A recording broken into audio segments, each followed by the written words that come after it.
The ego gets a bad rap, you know. It's a useful tool. It's really useful, you know.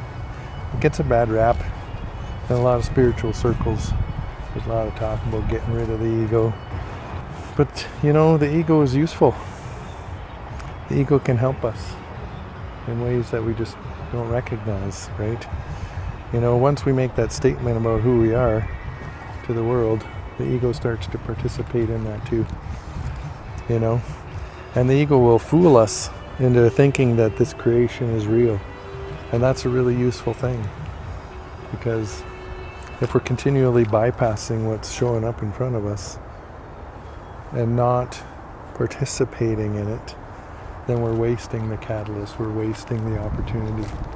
And the fact that the ego drags us back into it, it's not a failure, you know. Sure, it's important to recognize when it's doing it.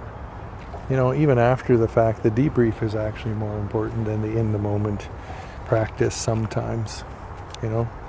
It depends. If we're harming people because of our ego, then sure, in the moment, we should be really examining who we are and what we're doing and why we're doing it. But, you know, it's also useful to let the ego pull us into that creation, into that story that it's creating.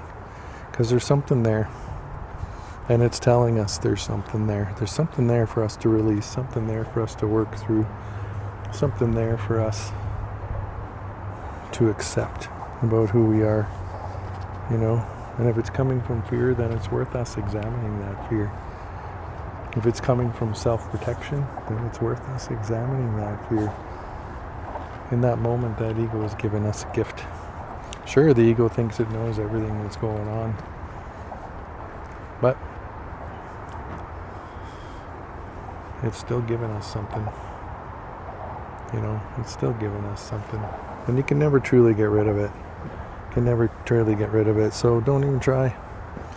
Don't even try. The only way it gets quieter is if you allow it to have its day, if you give it its space, if you give it its time, if you let it do the job that it's designed to do. So really examine that. Where is your ego at play in your life? So make it your friend. You know, as soon as you make it your friend, then its voice will get more quiet and more discerning. It'll start to be your ally instead of trying to convince you that everything is a danger.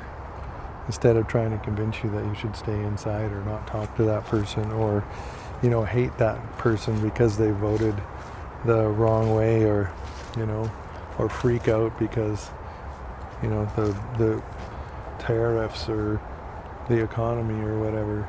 It's like, that's the ego. That's a dysfunctional ego. So make it your ally, make it your friend.